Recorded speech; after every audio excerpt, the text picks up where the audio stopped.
நற்செய்தி வாசகம். யோவான் எழுதிய நற்செய்தி 14ஆம் அதிகாரம் இறைவசனம் 27 31 முடிய. அமைதியை உங்களுக்கு விட்டு செல்லுகிறேன், என் அமைதியையே உங்களுக்கு அளிக்கிறேன். நான் உங்களுக்கு தரும் அமைதி உலகம் தரும் அமைதி போன்றது அல்ல. நீங்கள் உள்ளம் கலங்க வேண்டாம், மருள வேண்டாம். நான் போகிறேன், பின் உங்களிடம் திரும்பி வருவேன் என்று நான் உங்களிடம் சொன்னதை கேட்டீர்களே. நீங்கள் என் மீது அன்பு கொண்டிருந்தால் நான் தந்தையிடம் செல்வது பற்றி மகிழ்ச்சி அடைவீர்கள்.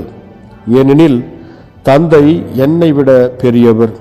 இவை நிகழும் போது நீங்கள் நம்புமாறு இப்போதே இவை நிகழும் முன்பே சொல்லிவிட்டேன். இனி நான் உங்களோடு மிகுதியாக பேசப் போவதில்லை, ஏனெனில் இவ்வுலகின் தலைவன் வந்து கொண்டிருக்கிறான். அவனுக்கு என்மேல் அதிகாரம் இல்லை. ஆனால் நான் தந்தையின் மீது அன்பு கொண்டுள்ளேன் என்பதையும் அவர் எனக்கு கட்டளையிட்டபடி செயல்படுகிறேன் என்பதையும் உலகு தெரிந்து கொள்ள வேண்டும். எழுந்திருங்கள், இங்கிருந்து போவோம். இது கிறிஸ்து வழங்கும் நற்செய்தி. கிறிஸ்துவே உமக்கு புகழ்.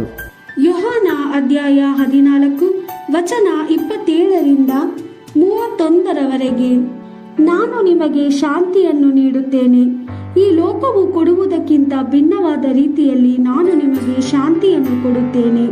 ಆದ್ದರಿಂದ ನಿಮ್ಮ ಹೃದಯವು ಕಳವಳಗೊಳ್ಳದಿರಲಿ, ಭಯಪಡಬೇಡಿರಿ. ನಾನು ಹೊರಟು ಹೋಗುತ್ತೇನೆ, ಆದರೆ ನಿಮ್ಮ ಬಳಿಗೆ ಹಿಂತಿರುಗಿ ಬರುತ್ತೇನೆ ಎಂದು ನಾನು ನಿಮಗೆ ಹೇಳಿದ್ದನ್ನು ನೀವು ಕೇಳಿದ್ದೀರಿ. ನೀವು ನನ್ನನ್ನು ಪ್ರೀತಿಸುವವರಾಗಿದ್ದರೆ ನಾನು ತಂದೆಯ ಬಳಿಗೆ ಮರಳಿ ಹೋಗುವುದರ ಬಗ್ಗೆ ಸಂತೋಷ ಪಡುತ್ತಿದ್ದೀರಿ, ಏಕೆಂದರೆ ತಂದೆಯು ನನಗಿಂತಲೂ ದೊಡ್ಡವನು. ಇದು ಸಂಭವಿಸುವುದಕ್ಕಿಂತ ಮೊದಲೇ ನಾನು ನಿಮಗೆ ಇದನ್ನು ಈಗಲೇ ತಿಳಿಸಿದ್ದೇನೆ. ಹೀಗಿರಲು ಇದು ಸಂಭವಿಸುವಾಗ ನೀವು ನಂಬುವಿರಿ. ನಾನು ನಿಮ್ಮೊಂದಿಗೆ ಇನ್ನೂ ಬಹಳ ಹೊತ್ತು ಮಾತಾಡುವುದಿಲ್ಲ. ಈ ಲೋಕದ ಅಧಿಪತಿಯು ಬರುತ್ತಿದ್ದಾನೆ. ಅವನಿಗೆ ನನ್ನ ಮೇಲೆ ಯಾವ ಅಧಿಕಾರವೂ ಇಲ್ಲ. ಆದರೆ ನಾನು ತಂದೆಯನ್ನು ಪ್ರೀತಿಸುತ್ತೇನೆ ಎಂಬುದನ್ನು ಈ ಲೋಕವು ತಿಳಿದುಕೊಳ್ಳಬೇಕು. ಆದ್ದರಿಂದ ತಂದೆಯು ನನಗೆ ಹೇಳಿರುವುದನ್ನೇ ನಾನು ಮಾಡುತ್ತೇನೆ. ಬನ್ನಿ, ನಾವು ಇಲ್ಲಿಂದ ಹೋಗೋಣ. ದೇವರ ವಾಕ್ಯವಿದು. ದೇವರಿಗೆ ಕೃತಜ್ಞತೆ ಸಲ್ಲಲಿ. Gospel according to John chapter 14 verse 27 to 31. Peace I leave with you, my peace I give you. Not as the world gives peace do I give it to you. Do not be troubled, do not be afraid. You heard me say, I am going away and I am coming back to you.